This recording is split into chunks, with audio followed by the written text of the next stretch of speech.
Hello and welcome everybody. Thank you all for dialing into our newest webinar to discuss SOCs. We've got some market research and advice for you, and of course a couple of very high-profile speakers that we're very happy to welcome. Joining us today we have Francisco Portela from Silver Sea Containers. We have Adrian de Gore, who's a senior product engineer here at Container Exchange, so our very own speaker. We have Afonso Vassalo from Tagostena, and we have Wilson Lee from Pudong Prime. So at this point, also once again a very warm welcome. Super excited to have you on the panel, and looking forward to the discussion. My name is Christian. I'm co-founder and CEO here at Container Exchange. I'm moderating this webinar, if you can't already tell. Once again, a very warm welcome to all of you dialing in from all over the world. Feel free to use the chat on the right-hand side in your Livestorm app, in the webinar app, to say hi and introduce yourself. And you can also there's also functionalities there to ask questions. I think Candice from our team will also add the LinkedIn profiles of all of our speakers, so you can also get more details there, some more background there. While we're waiting a couple of more minutes for everybody to join, the counter is still ticking up. We have a small poll prepared for you that I'd love to quickly take you through to understand a little bit your background and what you're interested in, so that we can also tailor the questions a little bit more to your likings. Maybe first one, you also see it popping up, I think, on your screen. Have you ever had a slot with a shipping line and struggled to find containers? Just reply yes, no, not relevant. Maybe you're a journalist who hasn't had that problem yet. Do you struggle with high demurrage and detention charges? Do you need more free days? Is that an issue for you? That's the second question. And lastly, just generally interested whether you buy and or sell containers, so whether you're engaged in container trading. So feel free to take that poll. I'm super keen to learn a little bit more about you.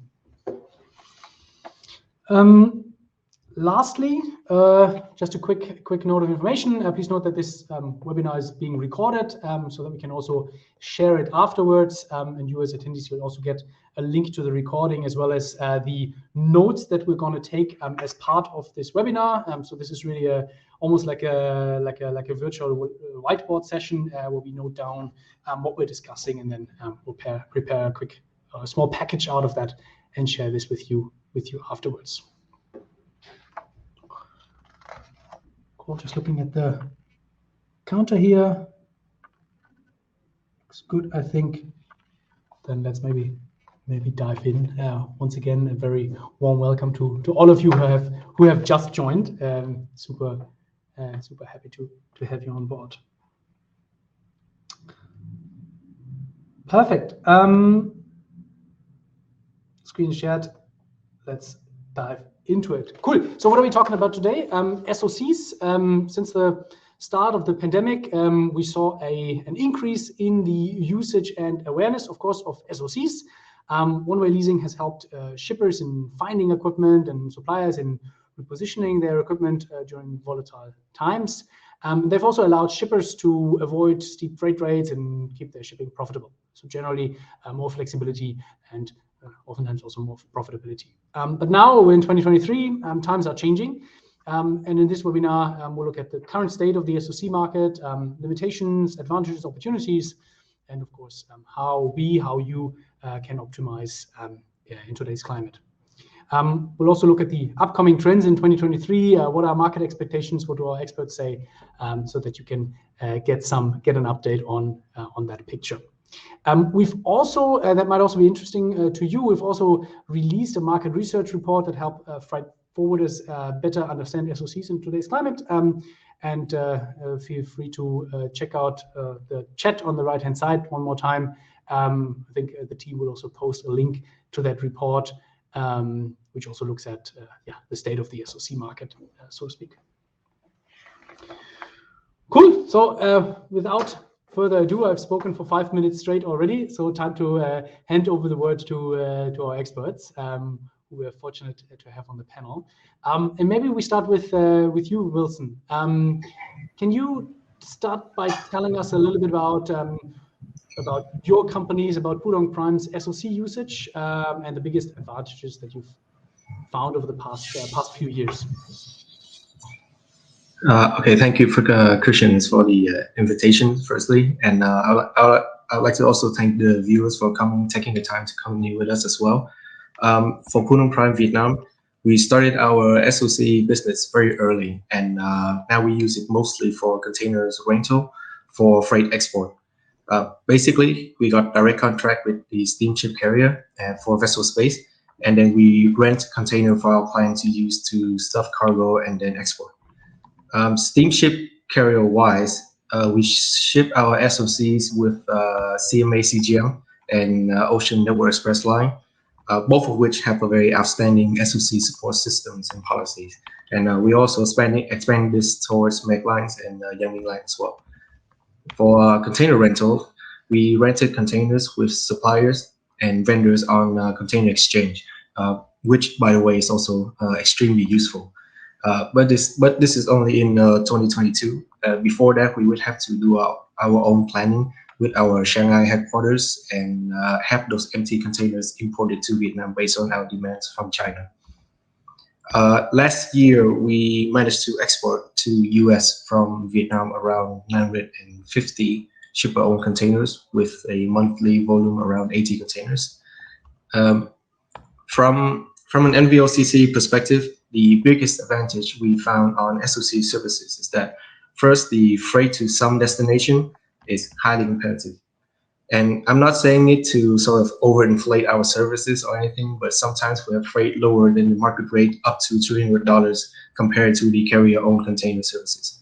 And within this sort of slack season for export, I'm pretty sure all of you are aware of the current price competitiveness.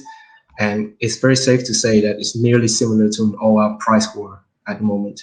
So having these SOC services gave us an upper hand on on many markets around the world. Secondly, we also eliminate a lot of the detention charges risk at the destination side on the US and Canada side. With the current situation of yard congestions caused by chassis shortage and not being able to secure return appointments with carrier on the sort of normal COC procedures, our client has this sort of ease of mind when it comes to holding the containers longer than necessary.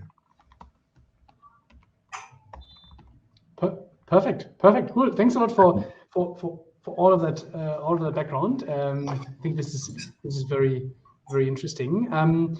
Maybe Francisco, if we continue with you, because Wilson was talking about additional flexibility, competitive rates, etc., and that of course was significant in times of container scarcity. But now we're facing a container equipment surplus. How's this surplus affecting you, affecting Silversea? Firstly, thank you very much for having me and inviting me here to Container Exchange team. And yes, digging fastly into it, of course, times have changed from the past 2-3 years, and we've seen that in every market we are seeing a surplus of containers, mostly in the places that were having big demands like Chinese ports and a lot of European ports that were demanding a lot of equipment. Probably because of the business that the container itself generated from China, it was profitable to send to Europe and then send back to China and do it a lot of times. It made a lot of sense. So it continued to make sense to continue fabricating new containers and sending them to Europe because it could work out very well. Now we find ourselves in a place where these containers, where the consumer demand has gone down a lot, and this, of course, has paved its its own way into the container owners. From our perspective in Silversea, we are container suppliers around the globe. Of course, the way we are we put our company, we have operations in USA, in Latin America, in Europe, and in Asia itself. So, well, now what we see mostly is that for the internal markets, although we can see that the demand for the internal market for containers itself hasn't changed that much. Actually, the containers are still demanded on the internal market, and the containers are still used for the shipping sector. What's really changed is the place where these containers are demanded. So the way it affects us, at least, is the way of working, the way of seeing the world, and the way of seeing the movements of containers. So, of course, we cannot continue focusing on the one ways China, Europe, back and forward, or China, USA, for example. But with the knowledge we get from the different parts of the teams, we do see that the container movements still exist. They haven't disappeared at all. So mainly the way it affects is the volumes that we have to move. Of course, in moments where the containers, when the containers were scarce, people were looking forward to stock themselves up with containers. So it was easier to prevent, to say upfront the demands that they would have. They would stock themselves up with equipment. So it's much easier to make a forecast on this. Today, people that buy containers know about the excess of containers, so they will just sit back and wait to the moment that they really need to buy the containers because they know they are there. So I think that this is the way it mostly affected us. It's changing a little bit the vision. We are lucky that in the past 2-3 years, we've had the opportunity. The container scarcity gave us the opportunity to link with shipping lines, to do bigger projects. And now we find ourselves in a position where, of course, although we have to be changing a lot, we can see more information and a little bit clearer the overview of the containers. Gotcha. And it's very interesting. I mean, we have our insights product, as you also mentioned, and what we also see is that more and more customers are very interested in getting more visibility into container price trends, drivers of prices, drivers of availability and demand. And we're also in one of the beta dashboards that's not yet live for our customers. We also look at volatility of prices, and you really see sort of times of uncertainty. You see price like change for the volatility spiking up, and that's what you see right now. Because like you said, a lot of buyers are sitting back and waiting, and that of course drives. I mean, it's. I think it's part of. I think what's happening now, it's a little bit. The things are starting to level up. I think that everyone in the container industry and people that have been in the container industry for much longer than we were, I think that probably knew that this was like a wave to surf and to prepare ourselves for what's to come, because everyone understands that containers take a amount of place. They occupy a lot of space, and now we are seeing depots. It's crazy because you will see depots full capacity, but at the same time, this capacity may belong to shipping companies that are overstocked and they don't sell containers to the market. So at the same place, you can find, for example, in ports from Latin America or from the US, that the depots are full, 98% capacity, but at the same time, locally, people cannot buy containers because there are no containers available to buy. Why do you think that is? So why, I just noted down, like a high sell-off wave is still to come in the second-hand market. Why do you think that is? Why are the shipping lines holding on to that surplus equipment? Well, I think there can be a lot of factors of why these shipping lines can hold them. I think that one of the factors is that I understand that many shipping lines have good agreements with depots, so they don't have to be paying storage in many cases. Not in every case, but in many cases they get these agreements where they get free storage. So if I think that most of these containers were bought at a very high price, probably in places where the containers were worth $4,000, $5,000. I don't know if it reached, but I think that the $7,000 40 high cube new reached in China. So of course, if they bought with a plan of making a profit out of these containers throughout a certain amount of years, I think that they might find themselves in a position where if they actually sell them now, they would be facing big losses on these containers itself and didn't get to get their money back for the usage of these containers for the company. I think this might be one reason. The other reason might be more financial aspects, like if they bought on a basis together with banks or this stuff, where the containers, they use financial instruments to buy them, and they cannot sell them because they are not actually of the companies. But well, this is all assumptions that we may make. Of course, if the companies, many of these companies understand that they will have a demand in one moment or another, because cargo demands, we've seen that although there's a certain stability throughout the globe, how different commodities move, they will change, and volumes will change every year depending of a lot of factors that are mostly uncontrollable, I would say. So I guess they're also betting on having their containers to be needed where they have. Gotcha. That's a little bit my lecture on this. Yeah, no, absolutely, super interesting, because I've heard this from a couple of customers who said, hey, like when can we expect this sell-off wave into the second-hand market? And I think these factors that you mentioned are very interesting, sort of to consider in assessing when this might happen.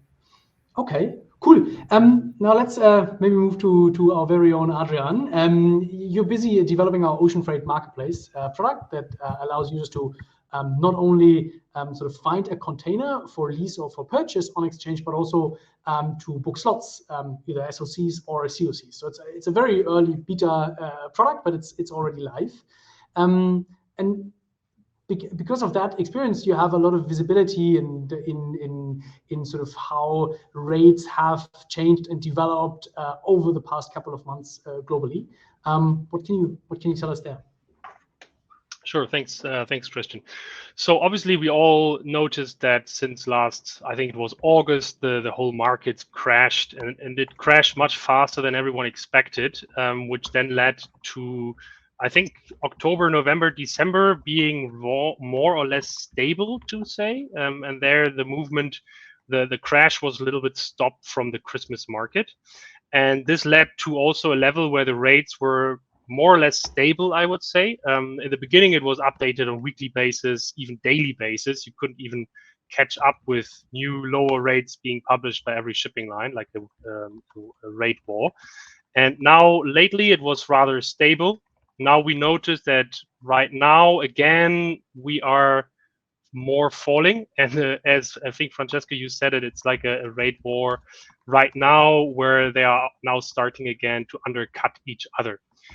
However, in the total time, the SOC rates and that we have were usually lower than the COC rates. So if you can find a good box in some destinations, and in the current slow demand worldwide, the shipping lines will accept your container, and will give you usually a lower freight rate for your SOCs. Also, as Wilson pointed out, sometimes several $100s less than if you use the COC option. Obviously, this depends very much on the market. You have the European-China trade, which right now is a little bit broken. you can say. But in areas like the China to United States, it's very much there. And that's also where Wilson, you act a lot from Vietnam to US to Canada. There's a lot of detention going on. So whenever you are running into this, it makes sense to use SOCs, because the combination of slot and a container, if you can find a container at a good price, for example, on Container Exchange, it will end up being less or the same than a COC, but you have still all the advantages, not having any detention cost and having more flexibility. Specifically to inland locations, there's big spreads of several $100s looking at inland cities in the United States, for example, where you can easily find spreads of $500 in the freight rate. So if you have areas where you run into detention, emerge, you need flexibility, makes definitely sense to use ship-around containers here. Gotcha. Perfect. We also, maybe a small hint, we have this report that I think was also shared before, the link where we go into more detail on the specific trade lanes where it makes sense. And because there's also some areas where it's not so favorable, but there's definitely many areas where it is. Yeah, and in more detail. Cool. I'll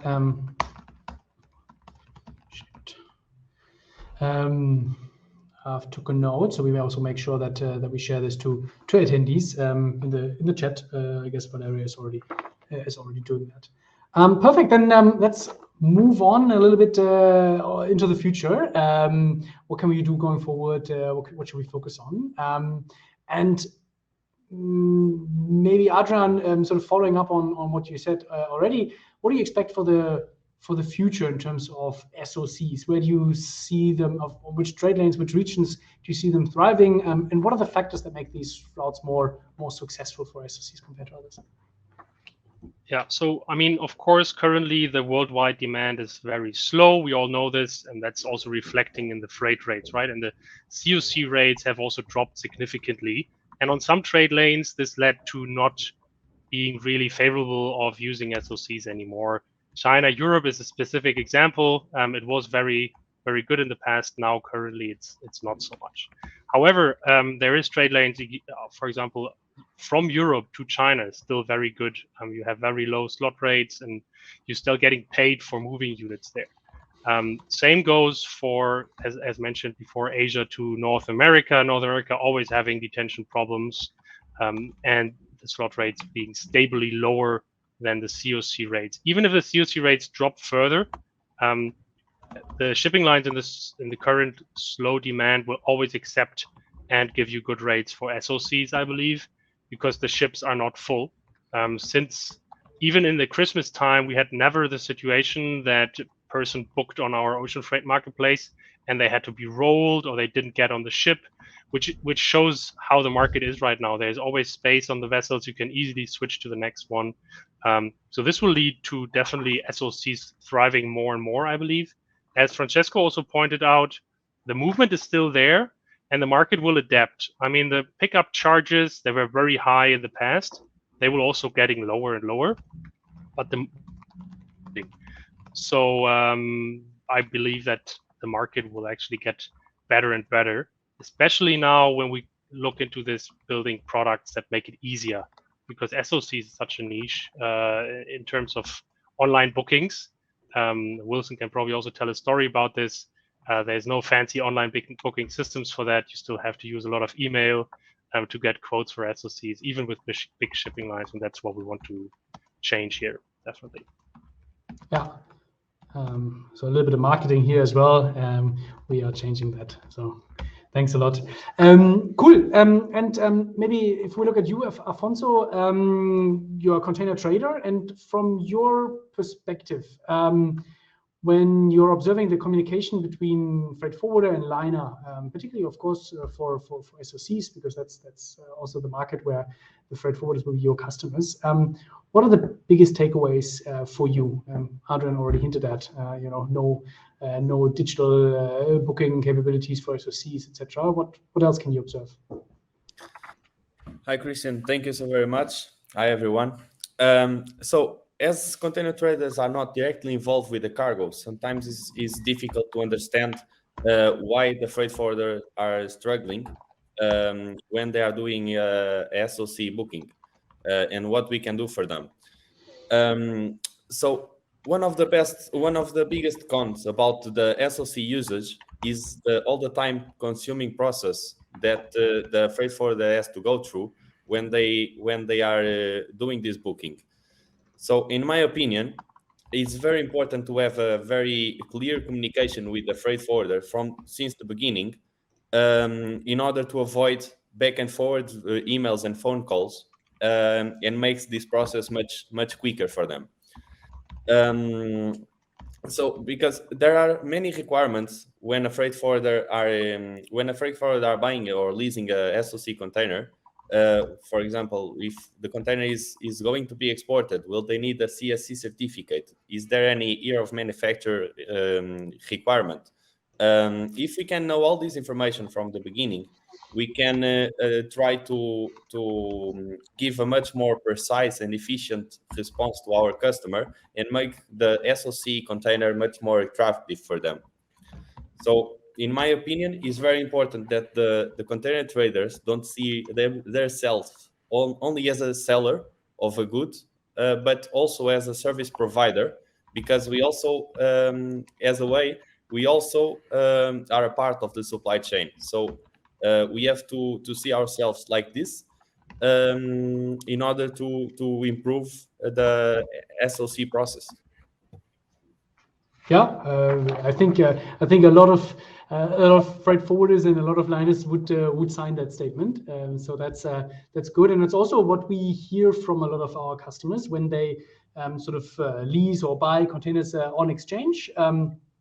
What you just mentioned is oftentimes key, right? How can they avoid struggles on the operational side with the liners as early and as much as possible?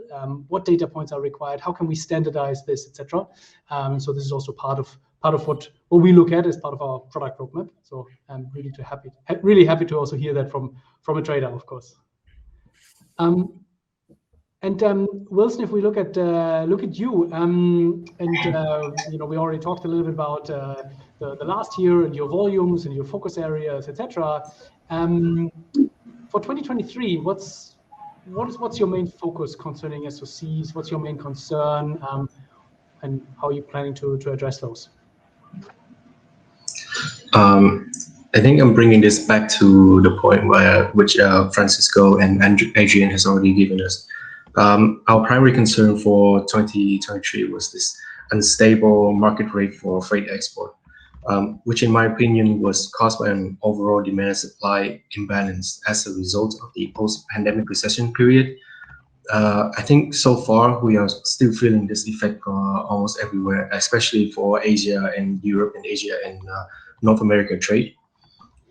From an NVOCC standpoint, our costing would be total ocean freight plus the pickup charges for the rented containers, or just PUC for short. One of the main factors that affect our PUC with the liner and the ultimate user on how much their demand and supply was that determined the empty containers flow between Vietnam and the world. And so that flow right now, at least for the Vietnamese market, is heavily disrupted. Both container users and liners are experiencing heavily fluctuated demands and supply, and they're experiencing heavily fluctuated demands, and thus the supply of containers is sort of like they're experiencing a similar patterns, and this sort of like it creates this sense of uncertainty for us, and it makes our data looks like a mess, which we couldn't use much to predict what will happen next with the market later on. For example, one of Vietnam's main commodity for export from before was furniture and plywood products, basically just wooden products. But after the anti-dumping policy from US towards the Asian countries, it makes it really difficult for us to export, and people didn't really expect that to happen. So it's sort of like it gave a freight shock to the Vietnamese market. initial response to this was to look at China's market, since the vessels and containers issues in Vietnam is closely related to the situation over to China. But as more and more clients shift their production and export to the Vietnam market, we'll have to initiate some investigation further into our shippers and then factory partners on how their performances are doing in order to see a clear line. So basically the problem like right now to us is we don't have a clear visibility in the market anymore. We cannot see where the containers are going. We cannot see the trend lines anymore, and it's just sort of like a mess right now. Yeah.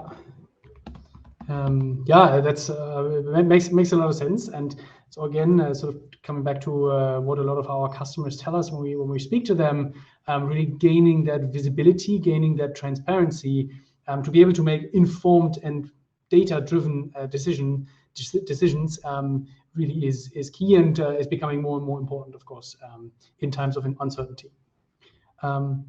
Okay, but interesting to hear sort of some insights into the Vietnamese market as well. Super good to understand sort of the key drivers. And Francisco, do you sort of expect new SOC players to join the industry in the coming years? Actually, I do think that more SOC players will come around. I think that every problem generates opportunities in a way, and I think that of course I think that one of the points is that the excess of containers worldwide, I think that is going to give some place to see containers to buy and to buy cheap in a lot of places. So I think that companies will start getting more into the SOCs. I think that it does have a lot of challenges, and I think that one of the biggest challenges is the ones that are being spoken before by Wilson, and it's the lack of information and the lack of decision based on facts and real information. It's very difficult to know where exactly send the containers, where there will be a demand. Container movements tend to be long. I think the shortest can be 20 days, 30 days. Then you can be facing 60, 90 days to get one container from one continent to another. So I think this makes it something very complex. I think that what I do think is that container companies that probably are already established will turn themselves into promote more SOC containers, more than appear SOC containers companies naturally. At least these are formed by people that have a very clear overview of the market, and they understand very clearly how these container movements are. But yes, I think that they're going to appear in the past, probably in the past 5 years. The SOC containers have been promoted a lot. The last 2-3 years gave the chance the container to be on the portal of magazines. That was crazy to see. So now it's a topic that, and as many forwarders and many shipping lines actually got the struggle of not finding the container, of I think as long as the problem of lack of containers in the place where it's needed continues, SOC container companies will appear. Yeah. Okay, and with the amount of containers, I think it would take a lot of time to make a good balance. Yes. And talking about sort of operational processes, you said, hey, there's still a challenge, the manual, non-standardized, etc. Maybe a question to you, Afonso. In your opinion, what's lacking there? Like, what's keeping the industry from digitizing the SOC market, SOC processes? What are the key drivers there? Christian, there are many challenges when working in such a globalized industry as ours, right? We have we have many linguistic barriers. We have difference in technology development in some places, and we also do business in less reliable areas. So I believe that there will always be place for improvement, but I think for many of those problems, there is already solutions that we can combat to minimize the impact of these problems. So for example, with exchange, we can already move, sell, or lease containers without sending any email or doing any phone call, which eliminates or at least minimize the linguistic barrier. We can also manage our container fleet with the tools that centralize all the information coming from different depots in different formats. So we can do have a simple report. Also, Exchange have this tool, I believe. And regarding the reliable situation, you also offer a payment handling tool where we can, of course, it won't be 100% solved this situation, but will minimize the impact of doing a wrong business with someone or in the wrong place. So of course, there will be always room for improvement again, but there is already the solutions to overcome the problems raised in our industry. I think it's just a matter of time until more companies from different locations to join this type of tools and to digitalize themselves, and then we can combat much better this type of problems, this type of situations. Yeah. Okay, and thanks a lot for the shout out. Indeed, we are. I mean, one of our vision really is to simplify the logistics of global trade and simplifying communication between stakeholders, centralizing data, simplifying payment handling processes, etc. That's all part of the deal. So thanks for the shout out. And then maybe last question from my end before we move into Q&A, and then we still have 20 minutes, which should be enough for all of our attendees to ask all of their questions. Please feel free to already drop them in the chat, or I think there's a questions button down there as well. Maybe to you, Adrian. What is your opinion now, having or being busy building up our beta ocean freight marketplace? How do you think the shipping industry can fast forward the adoption of SOCs? What's needed? So in general, I've talked to many shipping lines in the last year, and what I learned is that SOCs have been for quite a while seen as a negative thing, specifically from the main liners, right? Now the market has dropped, and many of them now realize that it's actually additional business where they can get bookings with, and this will get more and more, get stronger and stronger. And as this happens, and as there will be new rates in the market from more and more shipping lines accepting SOCs now that have never accepted SOCs before, this will lead to more companies having easier access to those rates. Now talking about freight forwarders specifically, or NVOCCs, which then can use those rates, bring it to the market, consolidate even for smaller companies, specifically very small companies that maybe not having the large volumes. And that's also what we try to do with our new beta, where we want to exactly do this, bring the transparency of those SOC rates out there, combine it with the intelligence we already have for the leasing and the trading prices, right? And then putting these together will give a very good overview of, or also to make very good decisions based on the data, because we will know what are the leasing, the SOC prices, the trading prices, how does that fit together with the ocean freight rates for SOCs to move those units, and then making a decision case by case, whether it's good to use a COC here or if an SOC is the better choice. And I believe tools that make it easier, specifically in areas where it's very undigital, will support SOCs being more and more popular.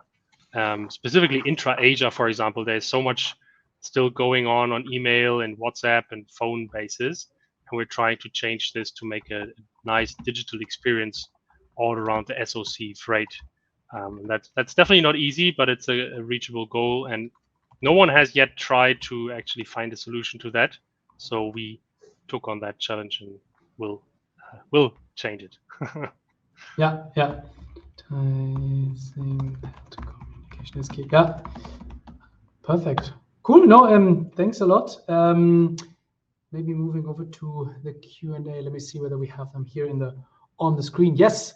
Perfect. Kenneth, if you move over to the right hand side, the team has already put the questions on the whiteboard, and I would ask all of you as speakers, feel free to jump in wherever you have a good viewpoint or an opinion. I'm not gonna necessarily call out names, so don't worry. I'm not gonna put anybody on the spot. Are containers still being produced in China? If yes, at what annual rate? Anybody sort of interested in answering that? Well, I can tell you, hello again. I can tell that containers are still being produced in China. Believe it or not, factories are still producing a lot of containers, but I'm not sure of the actual number of the annual rates of containers, but it's dropped drastically compared to the past 2-3 years, and it's nearer pre-pandemic values by this moment. Yeah, that's what I know from our side. Yeah, I read so from my research or my understanding, we used to have more than 5.3 million TUs produced in 2021. That came down to, I think, 3.7 million TU last year still. So a significantly high volume. Of course, that was all the orders that came in the first half of last year. And this year, forecasts are anywhere between 700,000 and 1 million TU. So really a significant drop, and actually, like you said, at or below pre-pandemic production volume. So significant drop. Cool. I think I can. Oh, sorry. Please go ahead. Sorry, don't worry. I think I can add on to this from the Vietnamese market sort of like perspective. So from quarter 4 of 2021, since 2 years ago, the Vietnamese market saw empty containers import from China from around 2 million units. But compared to that in 2022, we only import around 1 million container on the next quarter of 2021. So we can sort of see only the Vietnamese market has also take a very a steep drop in the production and the buying power for ours as well, because we need containers to export to the US trade, right? We don't have that much trade demands anymore, so naturally the containers import from China to Vietnam is also dropping a lot. Yeah. Wilson, can I ask you a question? Yes. So at this moment in Vietnam, is a hard place to get the containers to ship out. Are you struggling with getting units there, for example, or you're having no problem to get containers there for your shipments? That's a very good question. It actually depends a lot on the type of containers you're talking about. So we for the Vietnamese market, the shipping lines, they predicted that we would have a lot of 40 high cubed containers. So there's a surplus of that right now. They imported it from China. But for other container type like out of gauge container or flat rack containers and 20 general purpose dry containers, there's a lack of it in Vietnam right now. So for space, we have a lot of space on with the shipping line because it's during slack season. But the container availability for 40 high cubes is much better than the other container types. Okay. Thank I you. hope that answered your questions. Yes. Thank you for your questions. No, thank you. Love it. That's what an interactive panel discussion is for. So thanks a lot for adding that. Moving on to the next question, what about the innovative folded containers? So the containers that actually fold in the depot so that you can stack multiple of those to avoid empty repositioning charges. The person asking the question mentions Staxon and 4-in-1 in the Netherlands. Why did they not take off? Any opinions here? Hi, Christian. Probably, in my opinion, I think the folded containers have two main problems. One of the problem is to assemble the unit will require a special handling from the depot, which will have a huge impact if there are many foldable containers to be handled by a depot. So I think it's good to move this type of containers empty. It's a perfect solution. But when working on site, I think it will be it will create an headache to handle this type of containers at depots. The other question is I never worked with the fold container before, but I have the idea that containers have suffered a lot of impact when during shipping. So I don't think that a folded container it can be very pretty looking when they are new, but I think with the usage will be very difficult to fold these containers. I think probably I can be mistaken, but this is the idea that I have. Yeah.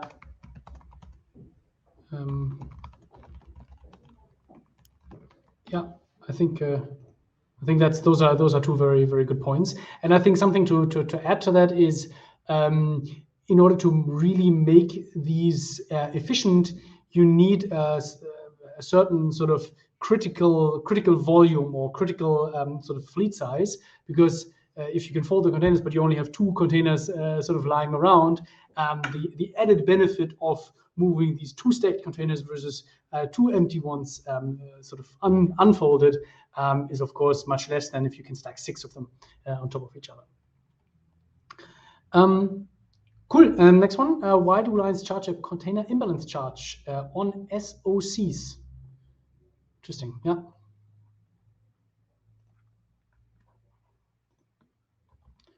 So we know container imbalance charges on COCs, but the question is for SOCs. Why is there a charge?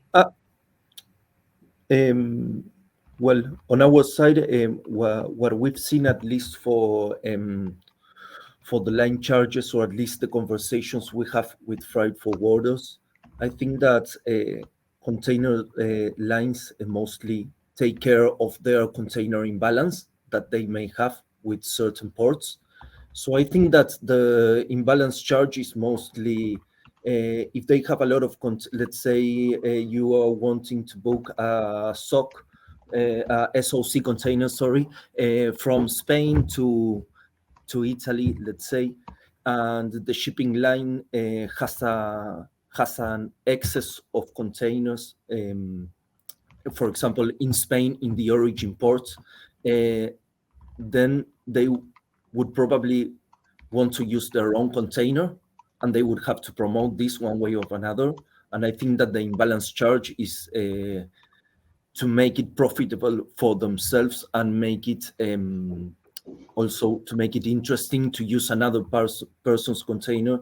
And this can also be the same imbalance can be happening on the other side. Maybe they need these containers on the destination, so you're taking away the possibility from them.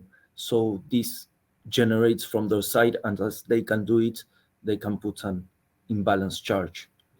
This is what we see, at least. Yeah. Maybe adding there.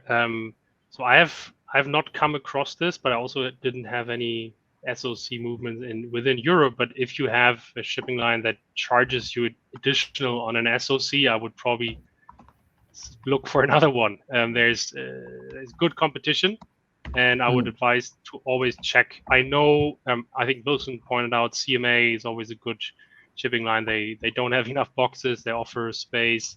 Yangming is a very good partner, very low rates, O&E.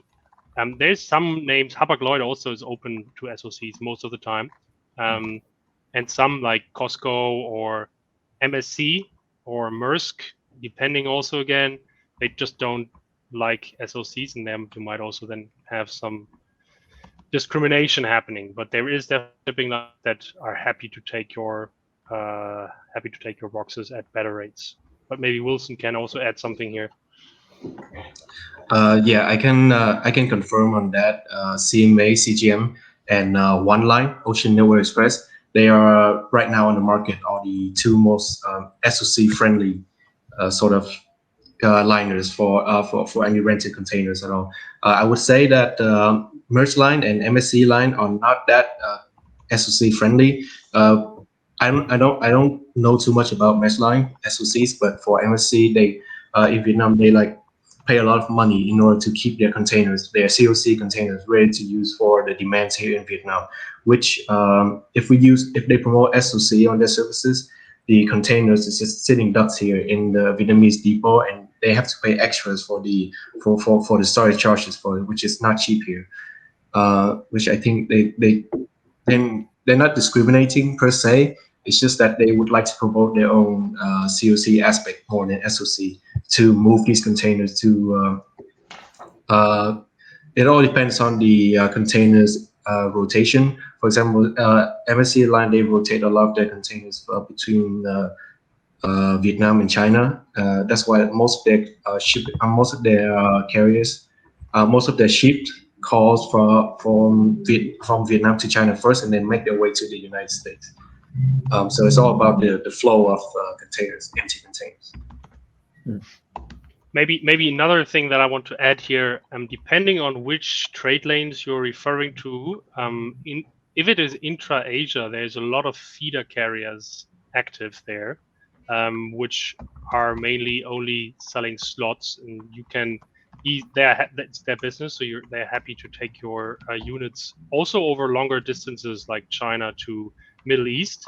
You get easily space on companies like Express Feeders or Unifeeder, not the mainliners, and they don't do Trans-Pacific or China to Europe. But if you have movements intra-Asia, I would probably avoid the mainliners if you are looking for lower cost. And there is definitely some regional shipping lines, smaller shipping lines that can offer very good offers there as well. Yeah, it's also actually a trend almost that we observe that feeder carriers used to, especially the big ones, really mostly focus on the big carriers as their core customers, core clients. But now with digital technologies, more visibility, easier access to the market, these feeders now start to also sell directly, more aggressively to other freight forwarders and other NVOCCs, and hence compete more directly with the mainliners on those intra-regional stretches. So also very interesting market trend, I think. Next question: why don't shipping lines promote they accept SOCs? Any opinion here from anybody in the audience and in the panel? Christian, I think the previous question also replied a little bit to this question. Although, as Adrian was saying a few minutes ago, SOC containers also have a bad reputation within the shipping lines. But I also think this is because in the past years the SOC containers were very old normally, and much older than the COC containers, because the shipping lines normally they try to sell the older containers. But I think what is good for the SOC market is that in the coming years, as a lot of new containers were producing, there is a huge surplus of containers. SOC container traders will now be able to provide more younger containers, so I don't see any reason for the SOC container to have a bad reputation in the future. This is my opinion. But of course, the shipping lines will also, in some port stretch, they will be also interested in moving COC containers even more. Now that the operation costs are more expensive, depots are charging, I would guess the double of what they would charge before COVID. They will be more and more full now with the surplus of containers. So I think the operational costs of having a stopped container will be much higher. So this can also be a challenge for SOC containers in the future. But in the other hand, they will also be very competitive on the shipping rates. So they will start to sustain again their profits on D&Ds, and that is our where we can help our customers. Yeah. That's actually very, very interesting. So I think there was, I mean, you always say interesting things, but I think this was very, very notable. Of course, sort of demotion detention being sort of a revenue or profit center for shipping lines. But then also what you said about SOCs sort of being very old historically, this will change now with sort of the general surplus of newer equipment in the market. So very, very interesting point, I guess.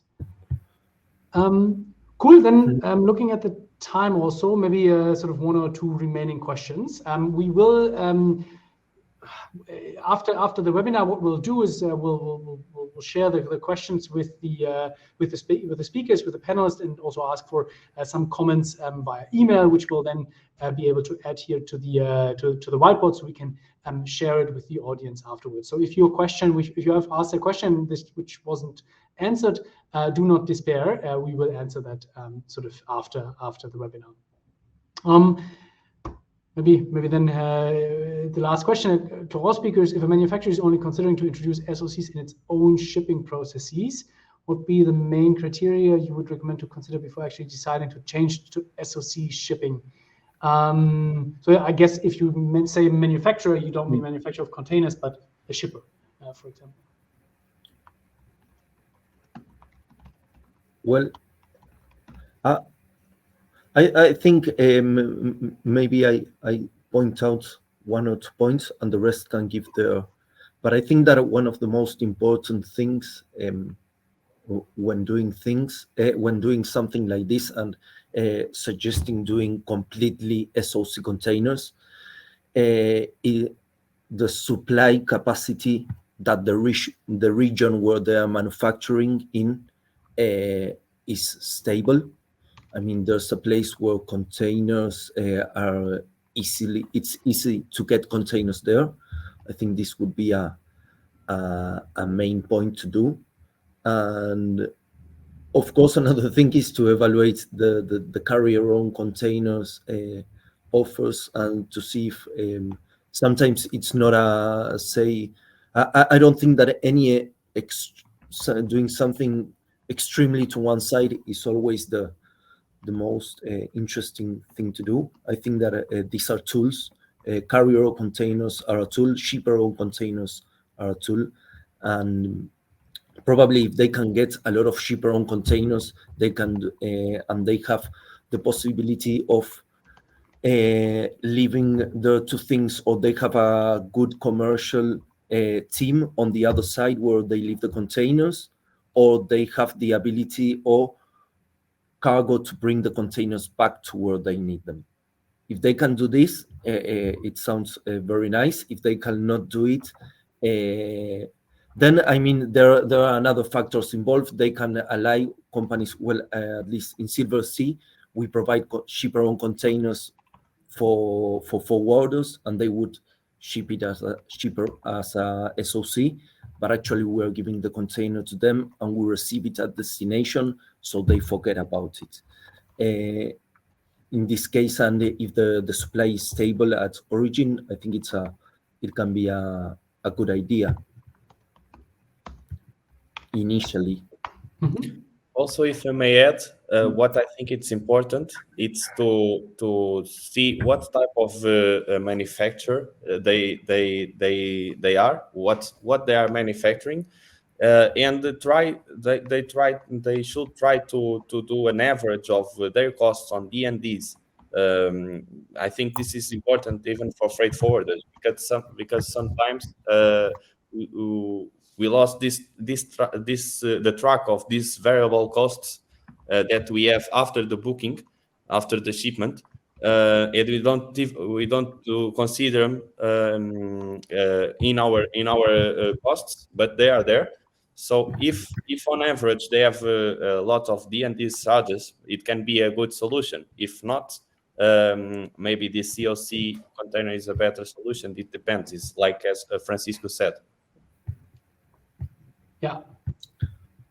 I still do think that there would be I was speaking this with my brother the other day also, and I do think that this year, with the excess of containers, we are going to see these kind of things going on more and more, mainly because one of the things that, and going back a little bit to what we were speaking, is that many of the lines have produced a lot of containers, and because they need them from their origin point, and so they keep on making, because they cannot afford to lose the bookings, so they will still continue manufacturing containers, but they are also finding themselves with the problems that their depots at destinations are very full. So one of the alternatives they can have in order to avoid these overstocked depots is to get SOCs from another companies that provide depot services, and they also forget about this. Yeah.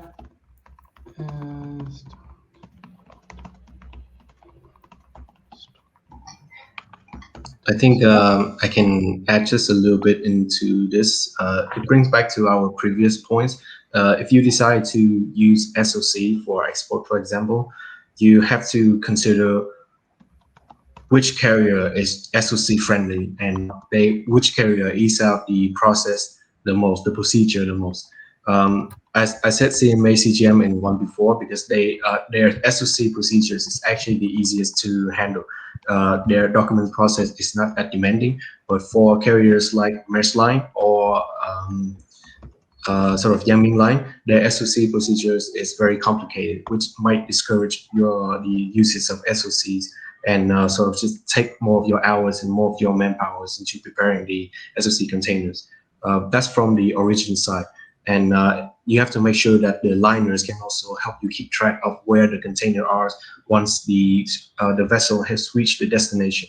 For example, sometimes we have cases where the consignee truckers, they return it to the wrong depot, and some carrier like One Line or Maersk Line, they actually follow it and they notice it to us, which help us a lot on fixing the problems, making it not having to spend some more extra days or charges on the storage charges.